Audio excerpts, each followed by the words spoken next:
Hi hello ನಮಸ್ತೆ friends, Kannada citizen ಚಾನಲ್ಗೆ ಸ್ವಾಗತ. ತುಂಬಾ ದಿನ ಆದ್ಮೇಲೆ ಈ ವಿಡಿಯೋ ಮಾಡ್ತಾ ಇದ್ದೀನಿ. ಇಷ್ಟು ಗ್ಯಾಪ್ ಆಗಿರೋದಕ್ಕೆ ದಯವಿಟ್ಟು ಕ್ಷಮಿಸಿ. ಯಾಕೆ ಅಂದ್ರೆ ನನ್ನ ಸಬ್ಸ್ಕ್ರೈಬರ್ಸ್ ಗೊತ್ತಿರುತ್ತೆ ನಂದೇ ಆದ ಬಿಸ್ನೆಸ್ ಇದೆ, ಅದು ಪಾಮಾ ಹೆಲ್ತ್ ಮಿಕ್ಸ್ ಅಂತ. ಸೊ ಇದನ್ನ ಒಂದು ಮಟ್ಟಿಗೆ ತಂದು ನಿಲ್ಲಿಸಬೇಕಾಗಿತ್ತು, ಅದಕ್ಕೋಸ್ಕರ ಬ್ಯುಸಿ ಇದೆ. ಸೊ ಇವಾಗ 10 kg ಇಂದ ಶುರು ಮಾಡಿದವನು ತಿಂಗಳಿಗೆ 1200 1500 kg ವ್ಯಾಪಾರ ಆಗ್ತಾ ಇದೆ. ಸೊ ಇದಕ್ಕೆಲ್ಲ ನಿಮ್ ಪ್ರೋತ್ಸಾಹ ಬೆಂಬಲ ತುಂಬಾ ಇದೆ. ತುಂಬಾ ಜನ ನನ್ನ ವಿಡಿಯೋ ಮಾಡಿ ಕಾಲ್ ಮಾಡಿ ಆರ್ಡರ್ ಮಾಡಿದ್ದೀರಾ, ಅವ್ರಿಗೆಲ್ಲರಿಗೂ ಥ್ಯಾಂಕ್ ಯು. ಮುಂದೆನೂ ಕೂಡ ಹೀಗೆ ನನ್ನ ಬೆಳೆಸಿ ಅಂತ ಕೇಳ್ಕೊಂಡು ಈ ವಿಡಿಯೋ ಶುರು ಮಾಡ್ತೀನಿ. ಅದಕ್ಕಿಂತ ಮುಂಚೆ ಯಾರು ಇಲ್ಲಿವರೆಗೂ ನನ್ನ ಪ್ರಾಡಕ್ಟ್ ಅಂದ್ರೆ ಪಾಮಾ ಹೆಲ್ತ್ ಮಿಕ್ಸ್, ಇದರಲ್ಲಿ 35 ತರ ಕಾಳು, ಸಿರಿಧಾನ್ಯ, ಡ್ರೈ ಫ್ರೂಟ್ಸ್ ಎಲ್ಲ ಇದೆ. ಇದನ್ನ 1 ವರ್ಷದ ಮಕ್ಕಳು ಮೇಲ್ಪಟ್ಟು ಯಾರು ಬೇಕಾದ್ರೂ ತಗೋಬಹುದು. ದಯವಿಟ್ಟು ಒಂದ್ಸತಿ ಟ್ರೈ ಮಾಡಿ. ಇದು ಅಮೆಝಾನ್ ಅಲ್ಲಿ ಕೂಡ ಸಿಗುತ್ತೆ. ಆ ಲಿಂಕ್ ನ ನಿಮ್ಗೆ ಡಿಸ್ಕ್ರಿಪ್ಷನ್ ಅಲ್ಲಿ ಮತ್ತೆ ಫಸ್ಟ್ ಕಮೆಂಟ್ಸ್ ಅಲ್ಲಿ ಕೊಟ್ಟಿರ್ತೀನಿ. ದಯವಿಟ್ಟು ಆರ್ಡರ್ ಮಾಡಿ ನನ್ಗೆ ಸಹಾಯ ಮಾಡಿ ಅಂತ ಕೇಳ್ಕೊಡ್ತಾ ಇವತ್ತಿನ ವಿಡಿಯೋ ಶುರು ಮಾಡೋಣ. ಇವತ್ತಿನ ವಿಷಯ ಏನಪ್ಪಾ ಅಂದ್ರೆ, ಈ SC/ST ಕ್ಯಾಟಗರಿಗೆ ಸಂಬಂಧಪಟ್ಟಿದ್ದ ಜಾಗನ, ಕೃಷಿ ಭೂಮಿ ಆಗಿರ್ಬೋದು ಅಥವಾ ಇಂಡಿವಿಜುವಲ್ ಸೈಟ್ಸ್ ಆಗಿರ್ಬೋದು, ಇದನ್ನ ನಾವು ತಗೋಬೇಕಾ ತಗೋಬಾರ್ದು ಅಂತ ತುಂಬಾ ಜನ ನನಗೆ ಕೇಳಿದ್ದೀರಾ. ಅಂಥವ್ರಿಗೋಸ್ಕರ ಈ ವಿಡಿಯೋ ಮಾಡ್ತಾ ಇದ್ದೀನಿ. ಈ ವಿಡಿಯೋ ನಾನೇನು ಸುಮ್ಮನೆ ಗೂಗಲ್ ಮಾಡಿ ಅಥವಾ ಅವ್ರ ಹತ್ರ ಕೇಳಿ ಇನ್ಫಾರ್ಮೇಶನ್ ತಗೊಂಡಿರೋದಲ್ಲ, ಕಂಪ್ಲೀಟ್ ಆಗಿ ರಿಸರ್ಚ್ ಮಾಡಿದ್ದೀನಿ. ಈ ರಿಸರ್ಚ್ ಮಾಡಲಿಕ್ಕೆ ನಮ್ಗೆ ಸುಮಾರು 15 ದಿನ ಟೈಮ್ ಆಯಿತು. ಪ್ರತಿಯೊಂದು ವಿಷಯನ ತಿಳ್ಕೊಂಡು ನಿಮ್ಮ ಮುಂದೆ ಇಡ್ತಾ ಇದ್ದೀನಿ. ಇದರಲ್ಲಿ ಯಾವುದೇ ಥರ ಮಿಸ್ಇನ್ಫಾರ್ಮೇಷನ್ ಆಗಲಿ, ಯಾವುದು ಸುಳ್ಳಾಗಲಿ ಇರೋದಿಲ್ಲ. ಈ ವಿಡಿಯೋ ಶುರು ಮಾಡೋಕ್ಕಿಂತ ಮುಂಚೆ ನಾನು ಏನು ಹೇಳಕ್ಕೆ ಇಷ್ಟಪಡ್ತೀನಿ ಅಂದರೆ, ಈ ವಿಡಿಯೋ ಯಾವುದೇ ಸಮುದಾಯಕ್ಕಾಗಲಿ, ಯಾವುದೇ ಕೋಮುಗಾಗಲಿ ಅಥವಾ ಯಾರೇ ಒಬ್ಬ ಇಂಡಿವಿಜುವಲ್ ವ್ಯಕ್ತಿಗಾಗಲಿ ಸಂಬಂಧಪಟ್ಟಿರೋದಿಲ್ಲ. ಇದು ಬರೀ ಇನ್ಫಾರ್ಮೇಷನ್ ಪರ್ಪಸ್ಗೆ ಮಾತ್ರ. ಈ ವಿಡಿಯೋದಲ್ಲಿ ನಾವು ಯಾವುದೇ ಜಾತಿ ಬಗ್ಗೆ ಕೆಟ್ಟದಾಗಲಿ ನೆಗೆಟಿವ್ ಆಗಲಿ ನಾವು ಮಾತಾಡೋದಿಲ್ಲ. ಇದು ಕೇವಲ ಇನ್ಫಾರ್ಮೇಷನ್ಗೋಸ್ಕರ. ತುಂಬಾ ಜನ ಮೋಸ ಹೋಗ್ತಿದ್ದೀರಾ, ಆ ಮೋಸ ಹೋಗ್ಬಾರ್ದು ಅನ್ನೋ ಒಂದೇ ಕನ್ಸನ್ಗೋಸ್ಕರ ಈ ವಿಡಿಯೋ ಮಾಡ್ತಾ ಇದ್ದೀನಿ. ಸೊ ಈ ವಿಡಿಯೋ ಶುರು ಮಾಡೋಣ. ಸೊ ಮೊದಲಿಗೆ ಹೇಳ್ದಂಗೆ SC/ST ಜಾಗ ತಗೋಬೇಕಾ ತಗೋಬಾರ್ದ ಅಂತ ತುಂಬಾ ಜನ ನಾನು ಕೇಳಿದ್ದೀರಾ. ಅಂಥವ್ರಿಗೋಸ್ಕರ ಈ ವಿಡಿಯೋ. ಸೊ SC/ST ಜಾಗನ ಖಂಡಿತವಾಗ್ಲೂ ತಗೋಬಾರ್ದು. ಹಾಗೂ ಕೆಲವೊಂದು ಕಂಡೀಷನ್ಸ್ ಇದೆ, ಅದನ್ನ ತಗೋಬೇಕಂದ್ರೆ ಏನೆಲ್ಲ ಕಂಡೀಷನ್ಸ್ ಇರಬೇಕು ಅಂತ ನಿಮಗೆ ಇನ್ ಡೀಟೇಲ್ ಆಗಿ ಈ ವಿಡಿಯೋದಲ್ಲಿ ಎಕ್ಸ್ಪ್ಲೇನ್ ಮಾಡ್ಕೊಂಡು ಹೋಗ್ತೀನಿ. ದಯವಿಟ್ಟು ಈ ವಿಡಿಯೋನ ಕೊನೆವರೆಗೂ ನೋಡಿ, ಯಾವುದೇ ಕಾರಣಕ್ಕೂ ಸ್ಕಿಪ್ ಮಾಡಬೇಡಿ. ಸ್ಕಿಪ್ ಮಾಡ್ಕೊಂಡ್ರೆ ಇನ್ಫಾರ್ಮೇಶನ್ ಅರ್ಧಂಬರ್ಧ ತಿಳ್ಕೊಳ್ಳೋರು ನೀವು. ಇದರಿಂದ ನನಗೇನು ಲಾಸ್ ಇಲ್ಲ. ನಾನು ಯಾವುದೇ ವಿಡಿಯೋದಲ್ಲಿ ಇನ್ನು ಮುಂದೆ ಸಬ್ಸ್ಕ್ರೈಬ್ ಮಾಡಿ ಅಂತ ಕೇಳೋದಿಲ್ಲ. ಈ ವಿಡಿಯೋದಲ್ಲಿ ಬರೋ ಕಂಟೆಂಟ್ ನಿಮ್ಗೆ ಇಷ್ಟ ಆಯ್ತು ಅಂದ್ರೆ ಸಬ್ಸ್ಕ್ರೈಬ್ ಮಾಡಿ, ನಿಮ್ಮ ಫ್ರೆಂಡ್ಸ್ಗೆ ಸಂಬಂಧಿಕರಿಗೆ ಶೇರ್ ಮಾಡಿ, ವಿಷಯ ಅವರು ತಿಳ್ಕೊಳ್ಳಿ, ಮೋಸ ಹೋಗದಿರೋ ಹಾಗೆ ಅವರು ಜಾಗೃತರಾಗಲಿ. ಈ SC/ST ಕಾಯ್ದೆ ಯಾವಾಗ ಬಂತು ಅಂದ್ರೆ 1978ರಲ್ಲಿ ಬಂತು. ಇದನ್ನ ಕರ್ನಾಟಕದಲ್ಲಿ PTCL ಆಕ್ಟ್ ಅಂತ ಹೇಳ್ತಾರೆ. PTCL ಆಕ್ಟ್ ಅಂದ್ರೆ prohibition of transfer of certain land. ಅಂದ್ರೆ ಕೆಲವೊಂದು ಜಾಗನ ಬೇರೆಯವ್ರಿಗೆ ಹಸ್ತಾಂತರ ಮಾಡೋದು ಅಥವಾ ರಿಜಿಸ್ಟರ್ ಮಾಡ್ಕೊಡೋದು ಅಥವಾ ಮಾರೋದು ನಿಷೇಧಿಸಲಾಗಿದೆ ಅಂತ ಅರ್ಥ. ಯಾವ್ದೆಲ್ಲ ಜಾಗ ಈ ಆಕ್ಟ್ ಕೆಳಗಡೆ ಬರುತ್ತೆ, ಸೊ ಈ ಜಾಗ ತಗೊಂಡ್ರೆ ಏನು ಪ್ರಾಬ್ಲಮ್ ಆಗುತ್ತೆ, ಸೊ ಈ ಜಾಗ ತಗೋಬೇಕಾದ್ರೆ ಯಾವ್ದೆಲ್ಲ ಡಾಕ್ಯುಮೆಂಟ್ಸ್ ಚೆಕ್ ಮಾಡಬೇಕು, ಸೊ ಈ ಜಾಗನ ಆ SC/ST ಸಂಬಂಧಪಟ್ಟ ವರ್ಗಕ್ಕೆ ಗೌರ್ಮೆಂಟ್ ಇಂದ ಅಲಾಟ್ ಆಗಿದ್ರೆ ಬೇರೆಯವ್ರಿಗೆ ಮಾರಬೇಕು ಅಂದ್ರೆ ಏನೆಲ್ಲ ಗೌರ್ಮೆಂಟ್ ಪ್ರೊಸೀಜರ್ಸ್ ಇದೆ, ಗೌರ್ಮೆಂಟ್ ಇಂದ ಅಪ್ರೂವಲ್ ತಗೋಬೇಕಾದ್ರೆ ಏನೇನೆಲ್ಲ ಮಾಡಬೇಕು ಅನ್ನೋ ಕಂಪ್ಲೀಟ್ ಡೀಟೇಲ್ಸ್ ಈ ವಿಡಿಯೋದಲ್ಲಿದೆ. ಸೊ ಮೊದಲಿಗೆ ಯಾವ ಒಬ್ಬ SC/ST ಸಮುದಾಯಕ್ಕೆ ಸರ್ಕಾರದಿಂದ ಭೂಮಿ ಮಂಜೂರಾಗಿರುತ್ತೋ ಆ ಜಾಗನ ಬೇರೆಯವ್ರಿಗೆ ಮಾರೋಂಗಿಲ್ಲ. ಎಕ್ಸಾಂಪಲ್, ಸ್ವಾತಂತ್ರ್ಯ ಬಂದಾದ್ಮೇಲೆ ಉಳುವವನೇ ಭೂಮಿಯ ಒಡೆಯ ಅನ್ನೋ ಕಾಯ್ದೆ ಬಂತು. ಆಗ ಎಷ್ಟೋ ಜನ ಭೂಮಿನ ಉಳುಮೆ ಮಾಡ್ತಿದ್ರು, ಅದರ ಕೆಲವೊಂದು ಸರ್ಕಾರಿ ಗೋಮಾಳ ಜಾಗನೂ ಆಗಿತ್ತು. ಸೊ ಈ ಜಾಗನ ಇಂಥವ್ರು ಯೂಸ್ ಮಾಡ್ತಿದ್ದಾರೆ ಅಂತ ಆಗಿನ ತಹಶೀಲ್ದಾರ್ ಆಗಿರ್ಬೋದು ಅಥವಾ ಗೌರ್ಮೆಂಟ್ ಸಂಬಂಧಪಟ್ಟ ಯಾವುದೇ ವ್ಯಕ್ತಿ ಆಗಿರ್ಬೋದು ಅದನ್ನ ಸರ್ಕಾರಕ್ಕೆ ತಿಳಿಸಿ, ಸರ್ಕಾರದಿಂದ ಆ ಪರ್ಟಿಕ್ಯುಲರ್ ಜಾಗನ ಆ ವ್ಯಕ್ತಿಗೆ ಗ್ರಾಂಟ್ ಮಾಡ್ತಾರೆ. ಎಕ್ಸಾಂಪಲ್, ಇವಾಗ ಬ್ಯಾಂಗ್ಳೂರಲ್ಲಿ ಯಾವುದೋ ಒಂದು ಜಾಗದಲ್ಲಿ ಸುಮಾರು 48 ಎಕರೆ ಗೋಮಾಳ ಜಾಗ ಇತ್ತು ಅಂದ್ರೆ ಅಲ್ಲಿ ಒಂದು ಸುಮಾರು 30 ಜನ ವ್ಯವಸಾಯ ಮಾಡ್ತಿರ್ತಾರೆ ಅಂತ ಅನ್ಕೊಳ್ಳಿ. ಆ ಜಾಗನ ಒಬ್ಬ ಗೌರ್ಮೆಂಟ್ ಸಂಬಂಧಪಟ್ಟ ವ್ಯಕ್ತಿ ಅಥವಾ ಗೌರ್ಮೆಂಟ್ ಆಫ್ ಕರ್ನಾಟಕನೇ ಅಂತ ಅನ್ಕೊಳ್ಳೋಣ, ಅದನ್ನ ಐಡೆಂಟಿಫೈ ಮಾಡಿ ಸರ್ಕಾರಕ್ಕೆ ಲೆಟರ್ ಬರೆದಿ ಅದನ್ನ ಸರ್ಕಾರದಿಂದ ಈ ಇಂಡಿವಿಜುವಲ್ ವ್ಯಕ್ತಿಗೆ ಅಂದ್ರೆ ಪ್ರತಿಯೊಬ್ಬರಿಗೂ ಯಾರು ಉಳುಮೆ ಮಾಡ್ತಿರೋ ಆ ಭೂಮಿನ ಅವ್ರಿಗೆ ದಕ್ಕೋ ತರ ಮಾಡ್ತಿರೋ. ಇನ್ ಕೇಸ್ ಏನಾದ್ರು ಅವರು SC/ST ಸಂಬಂಧಪಟ್ಟಿತ್ತು ಅಂದ್ರೆ ಆ ಗ್ರಾಂಟ್ ಲೆಟರ್ ಅಲ್ಲಿ ಇವರು SC ಸಂಬಂಧಪಟ್ಟವರು, ಇವರು ST ಸಂಬಂಧಪಟ್ಟವರು ಅಂತ ಮೆನ್ಷನ್ ಮಾಡಿ ಗ್ರಾಂಟ್ ಲೆಟರ್ ಕೊಡ್ತಾ ಇದ್ರು. ಆ ಗ್ರಾಂಟ್ ಲೆಟರ್ ಅಲ್ಲಿ ಕೆಲವೊಂದು ಕಂಡೀಷನ್ಸ್ ಇರ್ತಿತ್ತು. ಏನು ಅಂದ್ರೆ, ಈ ಜಾಗನ ನೀವು ಯಾರಿಗೂ ಮಾರೋ ಆಗಿಲ್ಲ, ಈ ಜಾಗನ ನೀವು ಯಾರಿಗೂ ಬಾಡಿಗೆ ಕೊಡೋಂಗಿಲ್ಲ, ಈ ಜಾಗನ ಕೃಷಿಗೆ ಬಿಟ್ಟು ಬೇರೆ ಯಾವುದೇ ಪರ್ಪಸ್ಗೂ ನೀವು ಉಪಯೋಗಿಸೋಗಿಲ್ಲ, ಈ ಜಾಗನ ನೀವು ಅಡಮಾನ ಇಡೋಂಗಿಲ್ಲ, ಈ ತರ ಎಲ್ಲ ಕಂಡೀಷನ್ಸ್ ಇರ್ತಿತ್ತು. ಈ ಜಾಗ ಅವರ ಫ್ಯಾಮಿಲಿ ಅಂದ್ರೆ ಒಬ್ಬ ತಂದೆಗೆ ಗೌರ್ಮೆಂಟ್ ಇಂದ ಮಂಜೂರಾಗಿತ್ತು ಅಂದ್ರೆ ಆ ತಂದೆ ಅವ್ರ ಮಕ್ಕಳಿಗೆ, ಅವ್ರ ಹೆಂಡತಿಗೆ ಟ್ರಾನ್ಸ್ಫರ್ ಮಾಡ್ಬೋದಾಗಿತ್ತು. ಅಥವಾ ಅವ್ರಿಗೆ ಏನಾದ್ರು 2 ಮಕ್ಕಳಿತ್ತು ಅಂದ್ರೆ ಆ ಪ್ರಾಪರ್ಟಿ 2 ಎಕರೆ ಇತ್ತು ಅಂದ್ರೆ ಇಬ್ರಿಗೂ 1 ಎಕರೆ ಡಿವೈಡ್ ಮಾಡಿ ಕೊಡ್ಬೋದಾಗಿತ್ತು. ಇಲ್ಲ ಆ ರೈತ ವಿಲ್ ಮಾಡಿ ಈ ಜಾಗ ಯಾರಿಗ್ ಹೋಗ್ಬೇಕು ಅಂತ ಬರ್ದಿತ್ತು ಅಂದ್ರೆ ಅವ್ರ ಕುಟುಂಬದಲ್ಲೇ ಅವ್ರಿಗೆ ಅವ್ರಿಗೆ ಆ ವಿಲ್ ಪ್ರಕಾರ ಹೋಗ್ತಾ ಇತ್ತು. ಇದೆರಡು ಆಪ್ಷನ್ ಬಿಟ್ರೆ ಆ ರೈತನಿಗೆ ಈ ಭೂಮಿನ ಮಾರೋ ಹಕ್ಕಿಲ್ಲ. ಈ ಭೂಮಿನ ಅವನು ಯಾವಾಗ ಮಾರ್ಬೋದು ಅಂದ್ರೆ ಅವನು ಸರ್ಕಾರದಿಂದ ಅನುಮತಿ ತಗೋಬೇಕು. ಸೊ ಈ PTCL ಆಕ್ಟ್ ಏನಕ್ಕೆ ಬಂತು ಅಂತ ಅಂದ್ರೆ ತುಂಬಾ ನಮ್ಗೆಲ್ಲ ಗೊತ್ತಿರೋ ಹಾಗೆ ಹಿಂದಿನ ಕಾಲದಲ್ಲಿ ಈ SC/ST ಸಮುದಾಯಕ್ಕೆ ಸಂಬಂಧಪಟ್ಟವ್ರಿಗೆ ಎಜುಕೇಶನ್ ಸ್ವಲ್ಪ ಕಡಿಮೆ ಇತ್ತು. ತಿಳಿದವರು ಇವ್ರಿಗೆ ಮೋಸ ಮಾಡ್ತಿದ್ರು. ಗೌರ್ಮೆಂಟ್ ಇಂದ ಅಲಾಟ್ ಆಗಿರೋ ಪ್ರಾಪರ್ಟಿನ ಇವರು ಮೋಸ ಮಾಡಿ ಅಥವಾ ಕಡಿಮೆ ಬೆಲೆ ಕೊಟ್ಟು ಅಥವಾ ಬೆದರಿಸಿ ಇವರಿಂದ ಕಿತ್ಕೋತಾ ಇರೋ ಅನ್ನೋ ಕಾರಣಕ್ಕೆ ಈ PTCL ಆಕ್ಟ್ ನ 1978ರಲ್ಲಿ ತಂದ್ರು. ಸೊ ಈ ಆಕ್ಟ್ ಪ್ರಕಾರ ನಾನು ಮೊದಲಿಗೆ ಹೇಳ್ದಂಗೆ ಅವರು ಈ ಭೂಮಿನ ಬೇರೆ ಯಾರಿಗೂ ಮಾರಕ್ಕಾಗೋದಿಲ್ಲ. ಈ ಭೂಮಿನ ಅವರು ಬೇರೆ ಯಾವುದೇ ಉದ್ದೇಶಕ್ಕೆ ಬಳಸೋ ಹಾಗಿಲ್ಲ. ಈ ಭೂಮಿನ ಅವ್ರು ಬೋಗಿ ಕೊಡೋ ಹಂಗಿಲ್ಲ. ಈ ಭೂಮಿನ ಅವರು ಬ್ಯಾಂಕಲ್ಲಿ ಅಡ ಇಡೋಂಗಿಲ್ಲ. ಈ ಭೂಮಿಲಿ ಅವರು ಕೇವಲ ಕೃಷಿನ ಮಾಡಿ ಅವ್ರನ್ನ ಜೀವನ ನಡ್ಸ್ಕೊಂಡು ಹೋಗ್ಬೇಕು ಅನ್ನೋ ಉದ್ದೇಶಕ್ಕೆ ಮಾತ್ರ ಈ ಭೂಮಿನ ಉಪಯೋಗಿಸ್ಬೇಕು ಅಂತ ನಾವು ಆಕ್ಟ್ ಅಲ್ಲಿ ಹೇಳಿದ್ರು. ಸೊ ಹಾಗಾದ್ರೆ ನಾವು ಈ SC/ST ಸಂಬಂಧಪಟ್ಟವ್ರ ಜಾಗ ಇತ್ತು ಅಂದ್ರೆ ಅದನ್ನ ತಗೊಳಕ್ ಆಗದೇ ಇಲ್ವಾ ಅಂತ ಕೇಳಿದ್ರೆ ತಗೋಬಹುದು. ಯಾವಾಗ ಅಂದ್ರೆ ಆ ಜಾಗ ಅವನು ಸೆಲ್ಫ್ ಅಕ್ವೈರ್ಡ್ ಪ್ರಾಪರ್ಟಿ ಆಗಿರ್ಬೇಕು. ಅಂದ್ರೆ ಅವನ ಸ್ವಂತ ದುಡಿಮೆಯಿಂದ ತಗೊಂಡಿರ್ಬೇಕು. ಆ ಪ್ರಾಪರ್ಟಿ ಅವನಿಗೆ ಯಾವುದೇ ಗೌರ್ಮೆಂಟ್ ಇಂದ ಬಂದಿರಬಾರ್ದು. ಮತ್ತು ಆ ಪ್ರಾಪರ್ಟಿನ ಅವನ ಫ್ರೆಂಡ್, ಬೇರೆ ಜಾತಿಯ ಫ್ರೆಂಡ್ ಅವನಿಗೆ ವಿಲ್ ಮುಖಾಂತರ ಕೊಟ್ಟಿತ್ತು ಅಂದ್ರೆ ಆ ಪ್ರಾಪರ್ಟಿನ ಅವನು ಬೇರೆಯವ್ರಿಗೆ ಮಾರ್ಬೋದು. ಇದಕ್ಕೆ ಯಾವುದೇ ಸರ್ಕಾರ ಕಡೆಯಿಂದ ಪರ್ಮಿಷನ್ ಬೇಕಾಗಿಲ್ಲ. ಸೊ ಇಷ್ಟು PTCL ಆಕ್ಟ್ ಕೆಳಗಡೆ ಬರುತ್ತೆ. ಅಂದ್ರೆ SC/ST ಸಮುದಾಯಕ್ಕೆ ಗೌರ್ಮೆಂಟ್ ಇಂದ ಅಲಾಟ್ ಆಗಿರೋ ಪ್ರಾಪರ್ಟಿ ಇದು. ಈ ಪ್ರಾಪರ್ಟಿನ ಅವ್ರು ಯಾರಿಗೂ ಮಾರಕ್ಕಾಗೋದಿಲ್ಲ. ಅವರ ಕುಟುಂಬದ ಮಧ್ಯೆನೇ ಅದು ಹಂಚ್ತಾ ಹೋಗುತ್ತೆ ಬಿಟ್ರೆ ಬೇರೆ ಯಾರಿಗೂ ಮಾರೋದಕ್ಕೆ ಆಗೋದಿಲ್ಲ. ಇನ್ ಕೇಸ್ ಅದನ್ನ ಮಾರಬೇಕು ಅಂದ್ರೆ ಅವ್ರು ಗೌರ್ಮೆಂಟ್ ಕಡೆಯಿಂದ ಅಪ್ರೂವಲ್ ತಗೋಬೇಕು. ಇಲ್ಲ ಆ ಪ್ರಾಪರ್ಟಿ ಅವನು ಅದು ಸ್ವಯಾರ್ಜಿತ ಆಗಿರ್ಬೇಕು. ಸೊ ಈಗ ನಾವು ಈ SC/ST ಸಂಬಂಧಪಟ್ಟ ಜಾಗನ ತಗೋಬೇಕಾದ್ರೆ ಏನೆಲ್ಲ ಮಾಡಬೇಕು ಅಂತ ತಿಳ್ಕೊಳ್ಳೋಣ. ಮೊದಲಿಗೆ ಈ SC/ST ಸಂಬಂಧಪಟ್ಟ ಜಾಗನ ಮಾರ್ಬೇಕಂದ್ರೆ ಆ ಭೂಮಿಯ ಒರಿಜಿನಲ್ ಓನರ್ ಹೋಗಿ ಗೌರ್ಮೆಂಟ್ಗೆ ಲೆಟರ್ ಬರೀಬೇಕು. ಏನಂತ, ನಾನು ಈ ಸರ್ವೆ ನಂಬರ್ ಅಲ್ಲಿ ಇಂಥ ವರ್ಷದಿಂದ ಇಲ್ಲಿ ಕೃಷಿ ಮಾಡ್ತಾ ಇದ್ದೀನಿ. ನನಗೆ ಈಗ ಯಾವುದೋ ಒಂದು ಕಾರಣಕ್ಕೆ ಅಂದ್ರೆ ಮೊಮ್ಮಕ್ಳಿಗೆ ಮದುವೆ ಮಾಡೋದಿರ್ಬೋದು, ಮಕ್ಳಿಗೆ ಮದುವೆ ಮಾಡೋದಿರ್ಬೋದು, ಇಲ್ಲ ಅವನ ಆರೋಗ್ಯದಲ್ಲಿ ಏನೋ ಏರುಪೇರು ಆಗಿ ಆ ಟ್ರೀಟ್ಮೆಂಟ್ ಕಾಸ್ಬೇಕಾಗಿರ್ಬೋದು, ಇಲ್ಲ ಅವ್ನ ಮನೆ ಕಟ್ಕೊಳ್ಬೇಕಾಗಿರ್ಬೋದು. ಈ ಎಲ್ಲಾ ಉದ್ದೇಶಕ್ಕೋಸ್ಕರ ನಾನು ಈ ಭೂಮಿನ ಮಾರಬೇಕು ಅಂದ್ಕೊಂಡಿದ್ದೀನಿ. ದಯವಿಟ್ಟು ಇದಕ್ಕೆ ಪರ್ಮಿಷನ್ ಕೊಡಿ ಅಂತ ಅವನು ಗೌರ್ಮೆಂಟ್ ಲೆಟರ್ ಬರೀಬೇಕು. ಈ ಲೆಟರ್ ಬರೆಯೋಕ್ಕಿಂತ ಮುಂಚೆ ಅವನು ಮೊದಲು ಒಂದು ವಿಷಯನ ನೆನಪಲ್ಲಿ ಇಟ್ಕೋಬೇಕು. ಪ್ರತಿ ಒಂದು ಗ್ರಾಂಟ್ ಅಂದ್ರೆ ಒಂದು ಭೂಮಿ ಸರ್ಕಾರದಿಂದ ಅವನಿಗೆ ಗ್ರಾಂಟ್ ಆದಾಗ ಅಂದ್ರೆ ಅವನಿಗೆ ಮಂಜೂರಾದಾಗ ಆ ಗ್ರಾಂಟ್ ಅಲ್ಲಿ ಕೆಲವೊಂದು ಕಂಡೀಷನ್ಸ್ ಇರುತ್ತೆ. ಏನ್ ಆ ಕಂಡೀಷನ್ಸ್ ಅಂದ್ರೆ 15 ವರ್ಷಗಳ ಕಾಲ ನೀವು ಈ ಭೂಮಿನ ಮಾರಂಗಿಲ್ಲ. ಕೆಲವೊಂದ್ಸತಿ 30 ವರ್ಷಗಳ ಕಾಲ ಈ ಭೂಮಿನ ಮಾರಂಗಿಲ್ಲ. ಕೆಲವೊಂದ್ಸತಿ ಈ ಭೂಮಿನ ಕೃಷಿಗೋಸ್ಕರ ಬಿಟ್ಟು ಬೇರೆ ಯಾವುದೇ ಪರ್ಪಸ್ಗೆ ಉಪಯೋಗಿಸಾಗಿಲ್ಲ. ಈ ತರ ಕೆಲವೊಂದು ಕಂಡೀಷನ್ಸ್ ಹಾಕಿ ಆ ಭೂಮಿನ ಗೌರ್ಮೆಂಟ್ ಅವ್ರು ಮಂಜೂರು ಮಾಡಿರ್ತಾರೆ. ಸೊ ಈ ಕಂಡೀಷನ್ಸ್ ಎಲ್ಲ ಎಕ್ಸ್ಪೈರ್ ಆದ್ಮೇಲೆ ಅಂದ್ರೆ ಫಾರ್ ಎಕ್ಸಾಂಪಲ್ ಒಬ್ಬ ರೈತನಿಗೆ 1980ರಲ್ಲಿ ಭೂಮಿ ಅಲಾಟ್ ಆಗಿ ಅವನಿಗೆ ನೆಕ್ಸ್ಟ್ 15 ವರ್ಷದಲ್ಲಿ ಭೂಮಿ ಮಾರಂಗಿಲ್ಲ ಅಂದ್ರೆ ಅವನು 1995ರವರೆಗೂ ಆ ಭೂಮಿನ ಮಾರೋದಕ್ಕೆ ಆಗೋದೇ ಇಲ್ಲ. ಅಂದ್ರೆ 1995 ಆದ್ಮೇಲೆ ಗ್ರಾಂಟ್ ಲೆಟರ್ ಪ್ರಕಾರ 15 ವರ್ಷ ಆಯ್ತು ಅವ್ನು ಮಾರ್ಬೋದಾ ಅಂದ್ರೆ ಖಂಡಿತವಾಗ್ಲೂ ಮಾರ್ಬೋದು. ಆದ್ರೆ ಮಾರೋದಕ್ಕಿಂತ ಮುಂಚೆ ಅವನು ಸರ್ಕಾರದಿಂದ ಅಪ್ರೂವಲ್ ತಗೋಬೇಕು.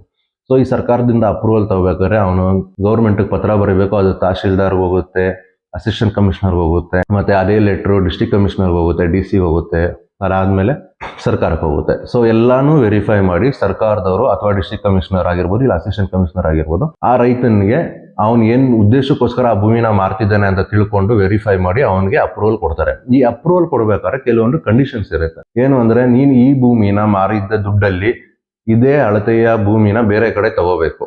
ಅಂದ್ರೆ ಇವಾಗ ಅವನು ಬೆಂಗಳೂರಲ್ಲಿ ಈ ಬ್ಯಾಂಗ್ಳೂರ್ ಲಿಮಿಟ್ಸ್ ಅಲ್ಲಿ ಒಬ್ಬೊಬ್ಬ ಕೃಷಿಕನಿಗೆ ಅಂದ್ರೆ ರೈತನಿಗೆ 2 ಎಕರೆ ಜಾಗ ಇತ್ತು ಅಂದ್ರೆ ಅವ್ನು ಅದನ್ನ ಮಾರಬೇಕು ಅಂತ ಅನ್ಕೊಂಡಿದ್ರೆ ಏನ್ ಉದ್ದೇಶಕ್ಕೆ ಅಂತ ತಿಳ್ಕೊಂಡು ಗೌರ್ಮೆಂಟ್ ಅವರು ಅದನ್ನ ಮಾರೋದಕ್ಕೆ ಅಪ್ರೂವಲ್ ಕೊಡ್ತಾರೆ, ಸೇಲ್ ಪರ್ಮಿಷನ್ ಅಂತ ಕೊಡ್ತಾರೆ. ಸೊ ಆ ಪರ್ಮಿಷನ್ ಎಲ್ಲ ಅವ್ನಿಗೆ ಹೇಳ್ತಾರೆ, ಇಲ್ಲಿ ನಿನ್ನ ಹತ್ರ 2 ಎಕರೆ ಇದೆ, ನೀನ್ ಮಾರಿ ಬಂದಿರೋ ದುಡ್ಡಲ್ಲಿ ನೀನ್ ಇದೇ 2 ಎಕರೆ ಅಳತೆನ ನೀನು ಬೇರೆ ಕಡೆ ತಗೋಬೇಕು ಅಂತ ಹೇಳ್ತಾರೆ. ಆ ಭೂಮಿನ ನೀವು ಬೇರೆ ಯಾವುದೇ ಉದ್ದೇಶಕ್ಕೆ ನೀನ್ ಮಾರಂಗಿಲ್ಲ. ಅಂದ್ರೆ ಯಾವುದೇ ಸ್ಕೂಲ್ ಕಟ್ಟೋದಕ್ಕಾಗ್ಲಿ ಬೇರೆ ಯಾವುದೇ ಉದ್ದೇಶಕ್ಕೆ ನೀನ್ ಮಾರಂಗಿಲ್ಲ. ಆ ಭೂಮಿನ ತಗೊಂಡವನು ಕೂಡ ಅದನ್ನ ಕೃಷಿಗೋಸ್ಕರನೇ ಬಳಸಬೇಕು.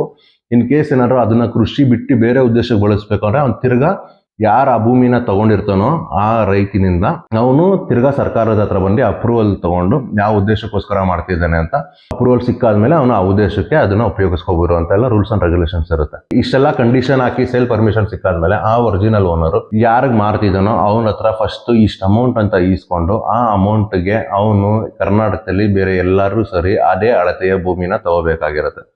ಫಾರ್ ಎಕ್ಸಾಂಪಲ್ ಇವಾಗ ಅವ್ನ ಭೂಮಿ ಬೆಂಗಳೂರಲ್ಲಿ ಇತ್ತು, ಆ ಬ್ಯಾಂಗ್ಳೂರಲ್ಲಿ ಮಾರ್ಬಿಟ್ಟು ಅದೇ ಅಳತೆ ಭೂಮಿನ ಚಿಕ್ಕಬಳ್ಳಾಪುರದಲ್ಲೋ ಕೋಲಾರಲ್ಲೋ ಇಲ್ಲ ಹಾವೇರಿಲೋ ಎಲ್ಲೋ ಅವ್ರ ಕಡೆ ತಗೊಂಡು ನೆಕ್ಸ್ಟು ಇವಾಗ ಹೊಸ ಓನರ್ಗೆ ಟ್ರಾನ್ಸ್ಫರ್ ಮಾಡ್ಬೇಕಾದ್ರೆ ಸೇಲ್ ಡೀಡಲ್ಲಿ ಈ ಡೀಟೇಲ್ಸ್ ಅಂದರೆ ಎಲ್ಲಿ ಜಾಗ ತಗೊಂಡೆ, ಯಾವ ಸಬ್ ರಿಜಿಸ್ಟರ್ ಆಫೀಸಲ್ಲಿ ರಿಜಿಸ್ಟರ್ ಮಾಡಿದೆ, ಯಾವ ಸಬ್ ರಿಜಿಸ್ಟರ್ ಆಫೀಸಲ್ಲಿ ಯಾವ ಸಿಡಿಲ್ ರೆಕಾರ್ಡ್ ಆಗಿದೆ, ಯಾವತ್ತು ರೆಕಾರ್ಡ್ ಆಗಿದೆ, ಎಷ್ಟು ಅಳತೆ ಭೂಮಿ, ಇದನ್ನೆಲ್ಲಾನು ಮೆನ್ಷನ್ ಮಾಡಬೇಕಾಗಿದೆ. ಇದ್ರ ಜೊತೆಗೆ ಈ ಭೂಮಿನ ಮಾರೋದಕ್ಕಿಂತ ಮುಂಚೆ ಆ ರೈತ ಸರ್ಕಾರದ ಹತ್ರ ಹೋಗಿ, ಅಂದ್ರೆ ಈ ಲ್ಯಾಂಡ್ ಡಿಪಾರ್ಟ್ಮೆಂಟ್ ಅಥವಾ ಸರ್ವೆ ಡಿಪಾರ್ಟ್ಮೆಂಟ್ ಹತ್ರ ಹೋಗಿ ಪ್ರತಿ ಒಂದು ಗ್ರಾಂಟ್ ಭೂಮಿ ಅಂದ್ರೆ ಗೌರ್ಮೆಂಟ್ ಇಂದ ಅಲಾಟ್ ಆಗಿರೋ ಭೂಮಿಗೆ ಸರ್ವೆ ನಂಬರ್ ಬಂದು ಪಿ ನಂಬರ್ ಇಂದ ಎಂಡ್ ಆಗುತ್ತೆ. ಪಿ ನಂಬರ್ ಅಂದ್ರೆ ಪೆಂಡಿಂಗ್ ನಂಬರ್ ಅಂತ, ಅದಕ್ಕೆ ಯಾವುದೇ ಕರೆಕ್ಟ್ ಆಗಿ ಸರ್ವೆ ನಂಬರ್ ಇರಲ್ಲ. ಅಂದ್ರೆ ಇವಾಗ ನಾನು ಮೊದ್ಲಿಗೆ ಹೇಳ್ದಂಗೆ ಈ ಎಂಟೈರ್ ಗೋಮಾಳ ಬಂದು 48 ಎಕರೆ ಇತ್ತು. ಈ 48 ಎಕರೆಗೂ ಆಲ್ಮೋಸ್ಟ್ ಒಂದೇ ಸರ್ವೆ ನಂಬರ್ ಇರುತ್ತೆ. ಬೇರೆ ಬೇರೆ ಸರ್ವೆ ನಂಬರ್ ಇತ್ತು ಅಂದ್ರೆ ಆ ಸರ್ವೆ ನಂಬರ್ ಮುಂದೆ ಪಿ ಅಂತ ಬಂದಿರುತ್ತೆ. ಇದು ಗೌರ್ಮೆಂಟ್ ಇಂದ ಅಲಾಟ್ ಆಗಿರೋ ಪ್ರಾಪರ್ಟೀಸ್. ಸೊ ಈ ಸರ್ವೆ ನಂಬರ್ನ ಅವನು ಸರ್ಕಾರಕ್ಕೆ ಲೆಟರ್ ಬರ್ದಿ, ನಾನು ಈ ತರ ಸೇಲ್ ಮಾಡೋದಕ್ಕೆ ನನಗೆ ಅಪ್ರೂವಲ್ ಸಿಕ್ಕಿದೆ, ಸೊ ಈ ಪಿ ನಂಬರ್ನ ನೀವು ಹೊಸ ನಂಬರ್ ಕನ್ವರ್ಟ್ ಮಾಡ್ಕೊಡಿ ಅಂತ ಅವನು ಸರ್ವೆ ಡಿಪಾರ್ಟ್ಮೆಂಟ್ಗೆ ಬರೆದ್ವಿ.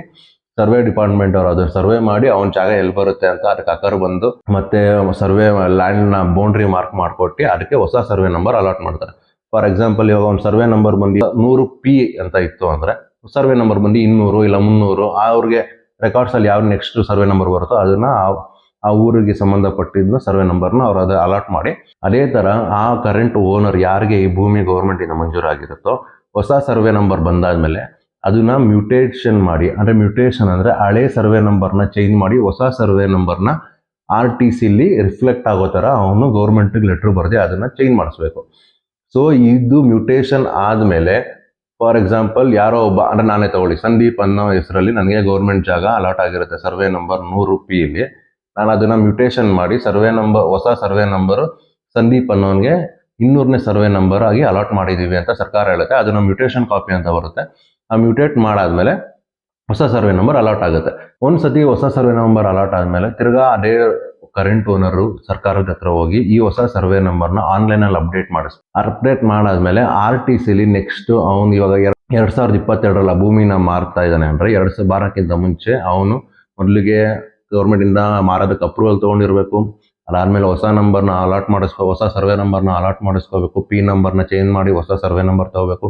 ಅದಾದ್ಮೇಲೆ ಹೊಸ ಸರ್ವೆ ನಂಬರ್ನ ಮ್ಯೂಟೇಟ್ ಮಾಡಿ ಅದನ್ನ ರೆಕಾರ್ಡ್ಸ್ ಅಲ್ಲಿ ಅಪ್ಡೇಟ್ ಮಾಡಿಸ್ಬೇಕು. ಆ ಅಪ್ಡೇಟ್ ಆಗಿದ್ದ ರೆಕಾರ್ಡ್ಸ್ನ ಡಿಜಿಟಲ್ ನಾವು ಪ್ರಿಂಟ್ ತಗೋತೀವಲ್ಲ RTC, ಅದ್ರಲ್ಲಿ ಕೂಡ ಅಪ್ಡೇಟ್ ಆಗೋಕ್ಕೆ ನಾವು ಗೌರ್ಮೆಂಟ್ಗೆ ರಿಕ್ವೆಸ್ಟ್ ಕೊಡಬೇಕು. ಇಷ್ಟೆಲ್ಲ ಆಗಿ ನಾವು ನೆಕ್ಸ್ಟ್ ಯಾವುದೇ ಡಾಕ್ಯುಮೆಂಟ್ಸ್ನ ನಾವು ಪ್ರಿಂಟ್ಔಟ್ ತೊಗೊಂಡ್ರು ಅಥವಾ ಯಾವುದೇ ಡಾಕ್ಯುಮೆಂಟ್ಸ್ ನಮಗೆ ಬಂದರು ಹೊಸದಾಗಿ, ಇದರಲ್ಲಿ ನಮಗೆ ಹೊಸ ಸರ್ವೆ ನಂಬರೇ ಕಾಣಿಸ್ಬೇಕು ಹೊರತು ಹಳೆ ಪಿ ನಂಬರ್ ನಮಗೆ ಕಾಣಿಸ್ಬಾರ್ದು. ಇಷ್ಟೆಲ್ಲ ಡಾಕ್ಯುಮೆಂಟ್ಸ್ನ ಚೇಂಜಸ್ ಮಾಡಾದ್ಮೇಲೆ ಅವರು ಕಂಪ್ಲೀಟ್ ಸೇಲ್ ಪ್ರೊಸೀಜರ್ನ ಕಂಪ್ಲೀಟ್ ಮಾಡ್ಬೋದು. ಮೊದಲೇ ಹೇಳಿರೋ ಹಾಗೆ ಹೊಸ ಭೂಮಿನ ಯಾವ ಊರಲ್ಲಿ ತಗೊಂಡಿದ್ದಾರೆ, ಯಾವ ಡಿಸ್ಟ್ರಿಕ್ಟಲ್ಲಿ ತಗೊಂಡಿದ್ದಾರೆ, ಅದ್ರ ಸರ್ವೆ ನಂಬರ್ ಏನು, ಅದರ ವಿಸ್ತೀರ್ಣ ಏನು, ಅದನ್ನೆಲ್ಲಾನು ಈ ಸೇಲ್ ಡೀಡಲ್ಲಿ ಮೆನ್ಷನ್ ಮಾಡಿ ಇವರು ಈ ಸೇಲ್ ಡೀಡ್ನ ಕಂಪ್ಲೀಟ್ ಮಾಡಿ ರಿಜಿಸ್ಟ್ರೇಷನ್ ಕಂಪ್ಲೀಟ್ ಮಾಡ್ಕೋತಾರೆ. ಸೊ ಇವಾಗ ಈ SC/ST ಸಂಬಂಧಪಟ್ಟ ಜಾಗ ಗೌರ್ಮೆಂಟ್ ಇಂದ ಅಪ್ರೂವಲ್ ತಗೊಂಡು ಹೊಸ ಓನರ್ಗೆ ಟ್ರಾನ್ಸ್ಫರ್ ಆಗಿದೆ. ಸೊ ಇದಿಷ್ಟು SC/ST ಜಾಗನ ಬೇರೆಯವ್ರಿಗೆ ಮಾಡಬೇಕಾದ್ರೆ ಅನುಸರಿಸಬೇಕಾದ ವಿಧಾನಗಳು ಅಥವಾ ಸ್ಟೆಪ್ಸ್. ಈಗ ನಾವು ಒಂದು ಕೃಷಿ ಭೂಮಿ ತಗೋಬೇಕಾದ್ರೆ ಅಥವಾ ಯಾವ್ದಾದ್ರು ಇಂಡಿವಿಜುವಲ್ ಲೇಔಟ್ ತಗೋಬೇಕಾದ್ರೆ ಏನೆಲ್ಲ ಡಾಕ್ಯುಮೆಂಟ್ಸ್ ಚೆಕ್ ಮಾಡಬೇಕು ಅಂತ ತಿಳ್ಕೊಳ್ಳೋಣ. ನಿಮ್ಗೆ ಒಂದೊಂದೇ ಡಾಕ್ಯುಮೆಂಟ್ಸ್ ಬಗ್ಗೆ ಹೇಳ್ಕೊಂಡು ಹೋಗ್ತೀನಿ. ಆ ಡಾಕ್ಯುಮೆಂಟ್ಸ್ ಏನಕ್ಕೆ ಬೇಕು ಅಂತಾನು ಹೇಳ್ಕೊಂಡು ಹೋಗ್ತೀನಿ. ಕೃಷಿ ಭೂಮಿಗೆ ಏನೇನ್ ಬೇಕು ಅಂತ ಹೇಳ್ತೀನಿ. ಸೊ ಕೃಷಿ ಭೂಮಿಗೆ ಏನೇನ್ ಬೇಕು ಅಂದ್ರೆ ಮೊದಲಿಗೆ ಆ ಗ್ರಾಂಟ್ ಲೆಟರ್ ಬೇಕು. ಆ ಗ್ರಾಂಟ್ ಲೆಟರ್ ಅಲ್ಲಿ ಯಾರಿಗೆ ಅಲಾಟ್ ಆಗಿದೆಯೋ ಅವ್ರ ಹೆಸರು ಇರಬೇಕು. ಅದ್ರ ಜೊತೆಗೆ ಅದ್ರ ಕೆಳಗಡೆ ಏನ್ ಕಂಡೀಷನ್ಸ್ ಇದೆ ಅಂತ ತಿಳ್ಕೋಬೇಕು. ನೆಕ್ಸ್ಟ್ ಅವರ ಕ್ಯಾಸ್ಟ್ ಸರ್ಟಿಫಿಕೇಟ್ ಬೇಕು. ಯಾಕಂದ್ರೆ ಕೆಲವೊಂದ್ಸಲಿ ಗೌರ್ಮೆಂಟ್ ಇಂದ ಬರೀ SC/ST ಅವ್ರಿಗೆಲ್ಲ ಜನರಲ್ ಕ್ಯಾಟಗರಿ ಅವ್ರು ಕೂಡ ಭೂಮಿ ಅಲಾಟ್ ಆಗಿರುತ್ತೆ. ಬಟ್ ನಮ್ಗೆ ಅವ್ರು ಯಾಕೆ ಕ್ಯಾಸ್ಟ್ ಅಂತ ಗೊತ್ತಿಲ್ಲದೆ ಇರೋದ್ರಿಂದ ಖಂಡಿತವಾಗ್ಲೂ ಅವ್ರು ಯಾವುದೇ ಕ್ಯಾಸ್ಟ್ ಆಗಿರಲಿ ಅದ್ರದ್ದು ಕ್ಯಾಸ್ಟ್ ಸರ್ಟಿಫಿಕೇಟ್ ಬೇಕಾಗುತ್ತೆ. ಸೊ ಮೂರನೇದು ಬಂದ್ಬಿಟ್ಟು ಫ್ಯಾಮಿಲಿ ಟ್ರೀ. ಯಾವುದೇ ಒಂದು ಭೂಮಿನ ನೀವು ತಗೋಬೇಕಾದ್ರೆ ಫ್ಯಾಮಿಲಿ ಟ್ರೀ ತುಂಬಾ ಮುಖ್ಯವಾಗಿರುತ್ತೆ. ಯಾಕೆ ಅಂದ್ರೆ ಆ ಫ್ಯಾಮಿಲಿ ಟ್ರೀಲಿ ಇರೋ ಅಷ್ಟೂ ಜನ ರಿಜಿಸ್ಟ್ರೇಷನ್ ಟೈಮಲ್ಲಿ ಸೈನ್ ಹಾಕ್ಬೇಕಾಗುತ್ತೆ. ಆಮೇಲೆ ಆ ಫ್ಯಾಮಿಲಿ ಟ್ರೀಲಿ ಯಾರಾದ್ರೂ ಮೈನರ್ ಇತ್ತು ಅಂದ್ರೆ ಅವ್ರಿಗೆ ಗಾರ್ಡಿಯನ್ ಆಗಿ ಅವ್ರ ತಂದೆ ಅಥವಾ ತಾಯಿ ಅವ್ರ ಬದಲಿಗೆ ಸೈನ್ ಹಾಕ್ಬೇಕಾಗತ್ತೆ. ಇದರಿಂದ ನಮಗೆ ಫ್ಯೂಚರ್ ಅಲ್ಲಿ ಅವ್ರ ಮಕ್ಕಳು ಮೊಮ್ಮಕ್ಕಳು ಬಂದು ಕೇಸ್ ಹಾಕೋದು ನಾವು ಸೇಫ್ ಆಗಿರ್ಬೋದು. ಯಾರು ಕೇಸ್ ಹಾಕೋ ಅಧಿಕಾರ ಇರೋದು, ಯಾಕಂದ್ರೆ ಕಂಪ್ಲೀಟ್ ಆಗಿ ಲೀಗಲ್ ಟ್ರಾನ್ಸ್ಫರ್ ಆಗಿರುತ್ತೆ. ಸೊ ನಾಲ್ಕನೇದು RTC ಟಿಲ್ ಡೇಟ್. ಅಂದ್ರೆ ಆ ಗ್ರಾಂಟ್ ಲೆಟರ್ ಅಲ್ಲಿ ನಮಗೆ 1980ರಲ್ಲಿ ಭೂಮಿ ಅಲಾಟ್ ಆಗಿತ್ತು ಅಂದ್ರೆ 1980ರಿಂದ ಅಂದ್ರೆ ಇವತ್ತಿನವರೆಗೂ ನಮಗೆ ಈ ಭೂಮಿ ಪೋರ್ಟಲ್ ಅಲ್ಲಿ RTCನ ಒಂದೊಂದು ವರ್ಷಕ್ಕೂ ಪುಲ್ ಮಾಡೋ ಆಪ್ಷನ್ ಇರುತ್ತೆ. ಕರೆಂಟ್ ಇಯರ್ RTC ಬೇಕಂದ್ರೆ ನ್ಯೂ RTC ಅಂತ ಮೇಲ್ಗಡೆ ಇರುತ್ತೆ. ಓಲ್ಡ್ RTC ಬೇಕು ಅಂದ್ರೆ ಅದು ಕೂಡ ಮೇಲ್ಗಡೆ ನಿಮಗೆ ಲೆಫ್ಟ್ ಅಲ್ಲಿ ಇರುತ್ತೆ. ಓಲ್ಡ್ RTC ಕ್ಲಿಕ್ ಮಾಡಿ ಯಾವ ವರ್ಷಕ್ಕೆ ಬೇಕು ಅಂತ ಆ ಸರ್ವೆ ನಂಬರು ಆಮೇಲೆ ಆ ತಾಲೂಕು ಡಿಸ್ಟಿಕ್ಕು ಇದನ್ನೆಲ್ಲ ಮೆನ್ಷನ್ ಮಾಡಿ ನೀವು ಪುಲ್ ಮಾಡ್ಬೋದು. ಮತ್ತೆ ಇನ್ ಕೇಸ್ ಏನಾದ್ರು ಆ ಒರಿಜಿನಲ್ ಗ್ರಾಂಟ್ ಇವಾಗ ಯಾರಿಗೋ ಒಬ್ಬನಿಗೆ ಸಂದೀಪ್ ಅನ್ನೋ ನನಗೆ ಭೂಮಿ ಗ್ರಾಂಟ್ ಆಗಿತ್ತು ಅಂತ ಅನ್ಕೊಳ್ಳಿ. ಸೊ ನನಗೆ 1980ರಲ್ಲಿ ಭೂಮಿ ಗ್ರಾಂಟ್ ಆಗಿತ್ತು. ನಾನು ಒಂದು 5 ವರ್ಷ 10 ವರ್ಷ ಆದಮೇಲೆ 1990ರಲ್ಲಿ ನಾನು ಏನಾದ್ರು ಸತ್ತೋದೆ ಅಂದರೆ ಅದಕ್ಕೆ ಸಂಬಂಧಪಟ್ಟ ಡೆತ್ ಸರ್ಟಿಫಿಕೇಟ್ ಕೂಡ ಬೇಕಾಗಿರುತ್ತೆ. ಸೊ ಯಾಕೆ ಅಂದರೆ ನಾಳೆ ದಿನ ಬೇರೆಯವ್ರು ಬಂದು ಈ ಭೂಮಿ ನನಗೆ ಸಂಬಂಧಪಟ್ಟಿದ್ದು ಅಂತ ಕೇಳೋ ಚಾನ್ಸಸ್ ಇರೋದ್ರಿಂದ ನಮ್ಗೆ ಡೆತ್ ಸರ್ಟಿಫಿಕೇಟ್ ಇತ್ತು ಅಂದರೆ ನಾವು ಅದನ್ನು ತೋರಿಸ್ಬಿಟ್ಟು ಅವ್ನು ಸತ್ತೋಗಿದ್ದಾನೆ ಅಂತ ನಾವು ಅದನ್ನು ಪ್ರೂವ್ ಮಾಡ್ಕೋಬೋದು. ಸೊ ಅದಾದಮೇಲೆ ಗೌರ್ಮೆಂಟ್ ಕಡೆಯಿಂದ ಅಪ್ರೂವಲ್ ಅಂದರೆ ಸೇಲ್ ಅಪ್ರೂವಲ್ ನಮಗೆ ಬೇಕು. Assistant commissioner, mostly assistant commissioner ಇಲ್ಲ ಡಿಸ್ಟ್ರಿಕ್ಟ್ ಕಲೆಕ್ಟರ್ ಕಡೆಯಿಂದ ನಮಗೆ ಅಪ್ರೂವಲ್ ಸಿಗುತ್ತೆ. ಸೊ ನಾನು ಮೊದಲಿಗೆ ಹೇಳ್ದಂಗೆ ರೈತ ಯಾವ ಉದ್ದೇಶಕ್ಕೋಸ್ಕರ ಮಾಡ್ತಿದ್ದೀನಿ ಅಂತ ಹೇಳ್ತಾನೋ ಅದನ್ನೆಲ್ಲ ವೆರಿಫೈ ಮಾಡಿ ಅವರು ಅಪ್ರೂವಲ್ ಕೊಡ್ತಾರೆ ಕೆಲವೊಂದು ಟರ್ಮ್ಸ್ ಆ್ಯಂಡ್ ಕಂಡೀಷನ್ ಮುಖಾಂತರ. ಆ ಟರ್ಮ್ಸ್ ಆ್ಯಂಡ್ ಕಂಡೀಷನ್ಸ್ ಅವ್ರು ಅದನ್ನು ಫಾಲೋ ಮಾಡಿ ನೆಕ್ಸ್ಟ್ ಸೇಲ್ ಪ್ರೊಸೀಜರ್ನ ಕಂಪ್ಲೀಟ್ ಮಾಡಬೇಕಾಗುತ್ತೆ. DC ಕೊಟ್ಟಿರೋ ಅಪ್ರೂವಲಲ್ಲಿ ಯಾವುದೇ ಒಂದು ಟರ್ಮ್ ಕಂಡೀಷನ್ ಮಿಸ್ ಆದರೂ ಕೂಡ ಅವರು ಫೈನಲ್ ರಿಜಿಸ್ಟ್ರೇಷನ್ ಮಾಡ್ಸೋಕೆ ಆಗೋದಿಲ್ಲ. ಮತ್ತು ಆ ಟಿಲ್ ಡೇಟ್ ಟ್ಯಾಕ್ಸ್ ರಿಸಿಪ್ಟು, ಆ ಭೂಮಿಗೆ ಸಂಬಂಧಪಟ್ಟ ಯಾವುದೇ ಒಂದು ಕಂದಾಯ ಏನಾದ್ರು ಪೆಂಡಿಂಗ್ ಇತ್ತು ಅಂದರೆ ಅದನ್ನು ಅವ್ರ ಕೈಲಿ ಪೇ ಮಾಡಿಸಿ ಇವತ್ತಿನವರೆಗೂ ಉಳಿದಿರೋ ಎಲ್ಲ ಟ್ಯಾಕ್ಸ್ ಖಾತೆ ಕಂದಾಯಗಳನ್ನ ನೀವು ಅವ್ರ ಕೈಲಿ ಕಟ್ಟಿಸ್ಬಿಟ್ಟು ಆ ರಿಸಿಪ್ಟ್ನ ಕೂಡ ನೀವು ಇಟ್ಕೋಬೇಕಾಗುತ್ತೆ.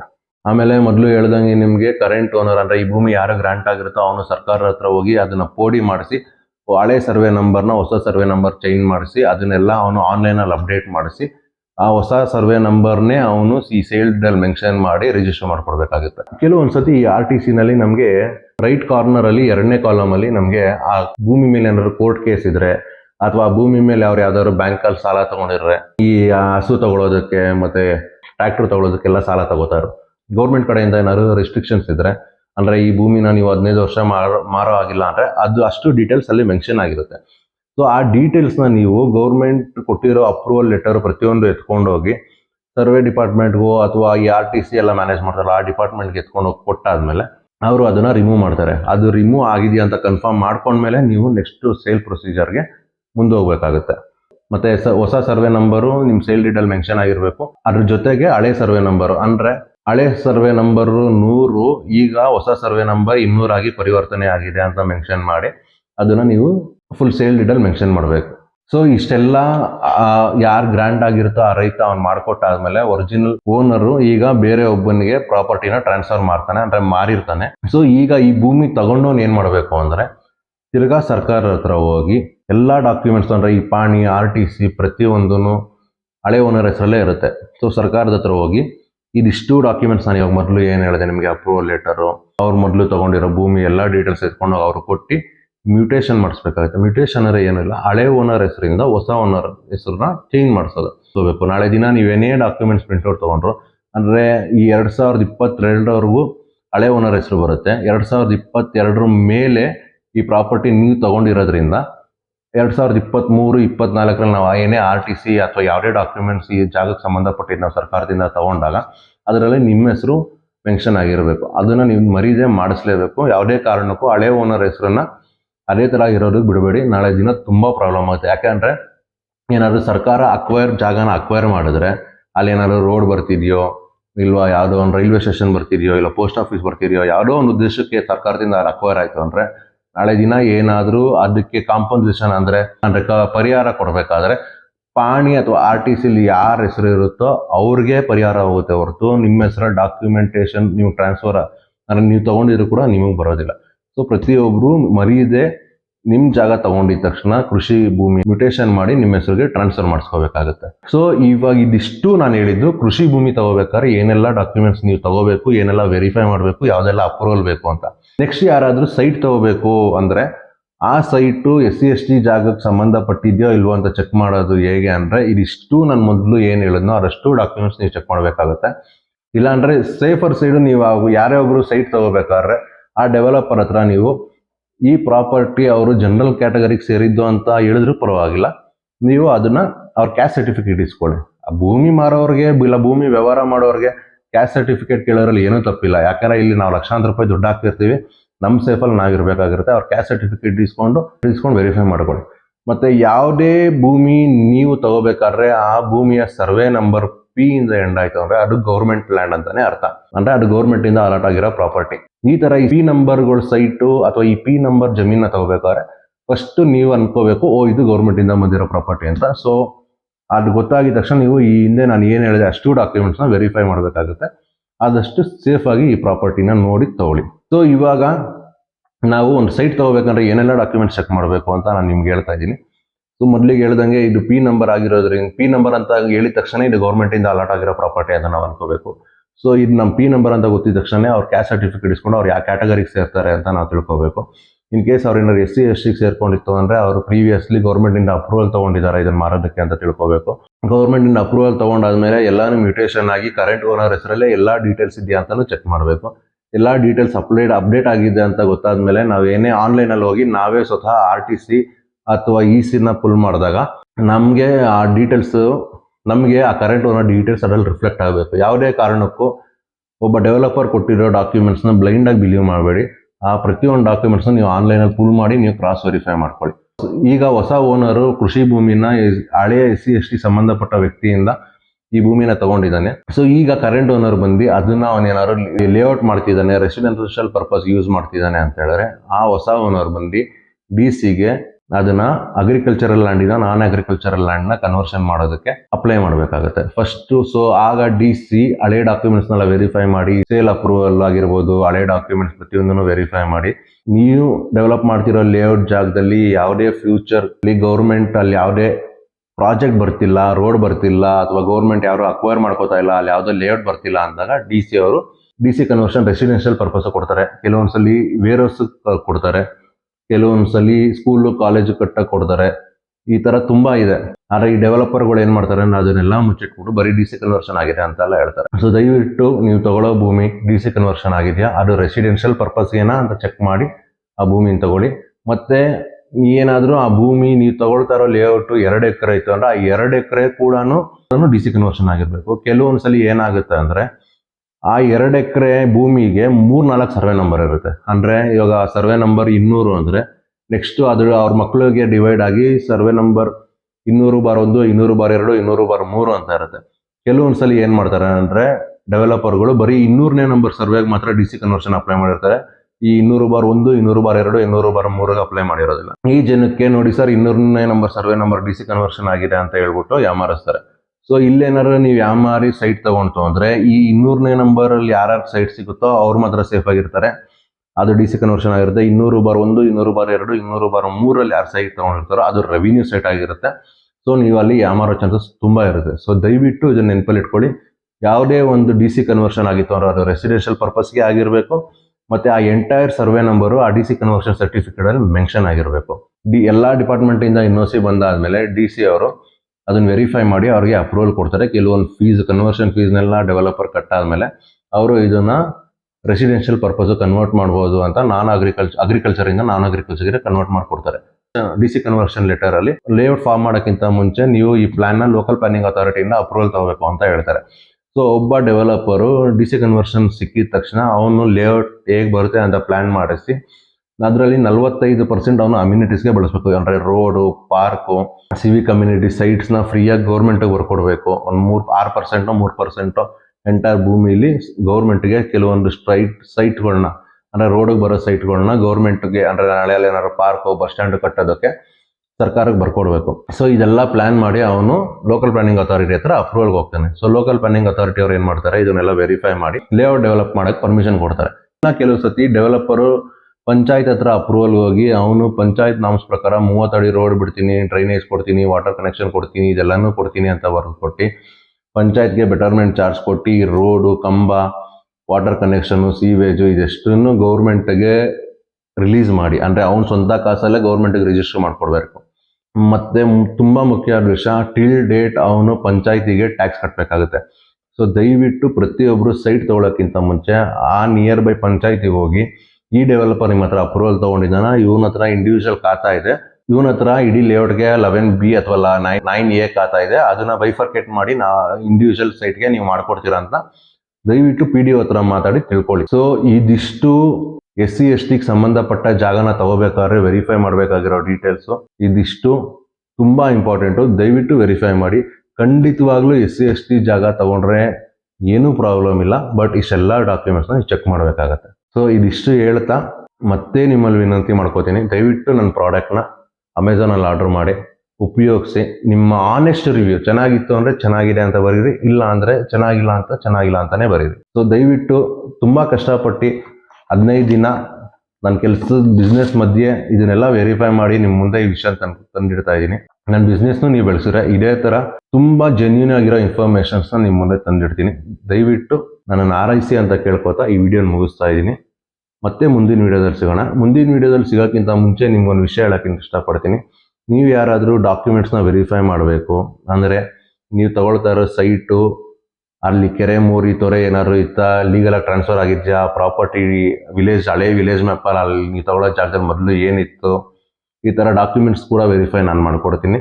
ನೀವು ದಯವಿಟ್ಟು ನನಗೆ ಕಾಲ್ ಮಾಡಿ. ಯಾರೇ ಒಬ್ಬ ಯೂಟ್ಯೂಬರ್ ನಿಮಗೆ ನಂಬರ್ ಕೊಡೋದಿಲ್ಲ, ಆದರೆ ನಾನು ನನ್ನ ನಂಬರ್ನ ಡಿಸ್ಕ್ರಿಪ್ಷನಲ್ಲಿ ಹಾಕಿರ್ತೀನಿ.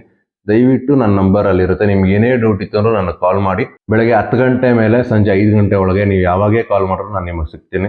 ನಾನು ಇನ್ನು ಮುಂದೆ ಲೇಔಟ್ಗಳನ್ನ ರಿವ್ಯೂ ಮಾಡೋಣ ಅಂತೀನಿ. ತುಂಬ ಜನ ಮೊಬೈಲ್ ರಿವ್ಯೂ ನೋಡಿದ್ದೀರಾ, ಫುಡ್ ರಿವ್ಯೂ ನೋಡಿದ್ದೀರಾ, ಆದರೆ ಲೇಔಟ್ ರಿವ್ಯೂ ಮಾಡೋದು ಯಾರೂ ನೋಡಿಲ್ಲ. ತುಂಬ ಜನ ಯೂಟ್ಯೂಬರ್ಸ್ ಲೇಔಟ್ಗಳು ತೋರಿಸ್ತಾರೆ, ಇಲ್ಲಿ ಆ ಅಮ್ಯುನಿಟೀಸ್ ಇದೆ, ಇಲ್ಲಿ ಅದಿದೆ, ಇಲ್ಲಿ ಸೈಟ್ ಇಷ್ಟು ಸಿಗ್ತಾ ಇದೆ, 5 ಗ್ರಾಮ್ ಗೋಲ್ಡ್ ಕೊಡ್ತಾರೆ, ಚಿನ್ನ ಕೊಡ್ತಾರೆ, ಫ್ರೀ ರಿಜಿಸ್ಟ್ರೇಷನ್ ಮಾಡಿಕೊಡ್ತಾರೆ, 1 ಲಕ್ಷ ಡಿಸ್ಕೌಂಟ್ ಕೊಡ್ತಾರೆ, 2 ಲಕ್ಷ ಡಿಸ್ಕೌಂಟ್ ಕೊಡ್ತಾರೆ, ಅರ್ಧ ಕಾಸು ಇವಾಗ ಕಟ್ಟಿ ರಿಜಿಸ್ಟರ್ ಮಾಡಿಸ್ಕೊಳ್ಳಿ, ಇನ್ನು ಮಿಕ್ಕಿದ EMI ಕಟ್ಟಿ ಅಂತೆಲ್ಲ ಹೇಳ್ಬಿಟ್ಟು ಕೊನೆಗೆ ನಿಮ್ಮ ಹಣಕ್ಕೆ ನೀವೇ ಜವಾಬ್ದಾರರು. ದಯವಿಟ್ಟು ಎಲ್ಲಾನು ವೆರಿಫೈ ಮಾಡಿ ನೀವು ತಗೊಳ್ಳಿ ಅಂತ ಡಿಸ್ಕ್ರಿಪ್ಷನಲ್ಲಿ ಹಾಕ್ತಾರೆ. ಇನ್ನು ಕೆಲವರು ವಿಡಿಯೋದಲ್ಲಿ ಹೇಳ್ತಾರೆ. ನನಗೆ ಆ ಥರ ಮಾಡೋಕ್ಕೆ ನನಗೆ ಖಂಡಿತವಾಗ್ಲೂ ಇಷ್ಟ ಇಲ್ಲ. ಯಾವುದೇ ಒಂದು ಲೇಔಟ್ ಆಗಲಿ ಅಥವಾ ಅಪಾರ್ಟ್ಮೆಂಟ್ಸ್ ಆಗಲಿ ನಾನು ತೋರಿಸ್ಬೇಕಾದ್ರೆ ಮೊದಲು ನಾನು ಇನ್ ಡೀಟೇಲ್ ಆ ಡಾಕ್ಯುಮೆಂಟ್ಸ್ನ ವೆರಿಫೈ ಮಾಡಿ, ಆ ಡಾಕ್ಯುಮೆಂಟ್ಸ್ ಕರೆಕ್ಟಾಗಿ ಇತ್ತು ಅಂತ ನನಗನ್ಸಿದ್ರೆ ಅದೇ ಡಾಕ್ಯುಮೆಂಟ್ಸ್ನ ನನಗೆ ಗೊತ್ತಿರೋ ಲಾಯರ್ ಹತ್ರ ನಾನು ಲೀಗಲ್ ಚೆಕ್ ಮಾಡಿಸಿ ನಂತರ ಆ ಲೇಔಟ್ನ ನಾನು ರಿವ್ಯೂ ಮಾಡ್ತೀನಿ. ಅಂದರೆ ಅಲ್ಲೋಗಿ ವಿಡಿಯೋ ಮಾಡಿ ಅಲ್ಲಿ ರೋಡ್ ಎಷ್ಟಡಿ ಇದೆ ಅಂತ ನಿಮಗೆ ಟೇಪಲ್ಲಿ ತೋರಿಸ್ತೀನಿ. ಇನ್ ಕೇಸಲ್ಲಿ ಏನಾದ್ರು ಬೋರ್ವೆಲ್ ತೋರಿಸಿದ್ರೆ ಆ ಬೋರ್ವೆಲ್ ವಾಟರ್ TDS ಎಷ್ಟಿದೆ ಅಂತ ತೋರಿಸ್ತೀನಿ.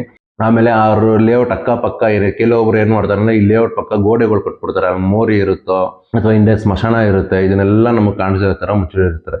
ಸುತ್ತಮುತ್ತ ಲೇಔಟ್ ಸುತ್ತಮುತ್ತ ಏನಿದೆ ಅಂತ ವಿಡಿಯೋ ಮಾಡಿ ನಿಮ್ಗೆ ಇನ್ ಡೀಟೇಲಾಗಿ ಎಕ್ಸ್ಪ್ಲೈನ್ ಮಾಡ್ತೀನಿ. ದಯವಿಟ್ಟು ಯಾರಾದರೂ ಸೈಟ್ ತಗೋಬೇಕು ಅಥವಾ ಮನೆ ಕಟ್ಟಬೇಕು ಅಥವಾ ಯಾರಾದರೂ ಮಾರಬೇಕು ಸೈಟ್ನ ಅಂದ್ಕೊಂಡಿದ್ರೆ ದಯವಿಟ್ಟು ನನ್ನನ್ನು ಕಾಂಟ್ಯಾಕ್ಟ್ ಮಾಡಿ. ತುಂಬ ಜೆನ್ಯೂನ್ ಆಗಿರೋ ಪ್ರಾಪರ್ಟೀಸ್ನ ನಾನು ಕೊಡಿಸ್ತೀನಿ. ನನ್ನ ಹತ್ರ ಯಾರೇ ಮೋಸ ಇಲ್ಲ. ನಾನೇ ಬಂದು ನಿಮ್ಮ ರಿಜಿಸ್ಟ್ರೇಷನ್ ಟೈಮಲ್ಲಿ ನಾನೊಬ್ಬ ವಿಟ್ನೆಸ್ ಆಗಿ ಸೈನ್ ಮಾಡಿಕೊಡ್ತೀನಿ ಅಂತ ಹೇಳ್ತಾ ಈ ವಿಡಿಯೋ ಮುಗಿಸ್ತಾ ಇದ್ದೀನಿ. ನಮಸ್ಕಾರ. ಮುಂದಿನ ವಿಡಿಯೋದಲ್ಲಿ ಸಿಗೋಣ.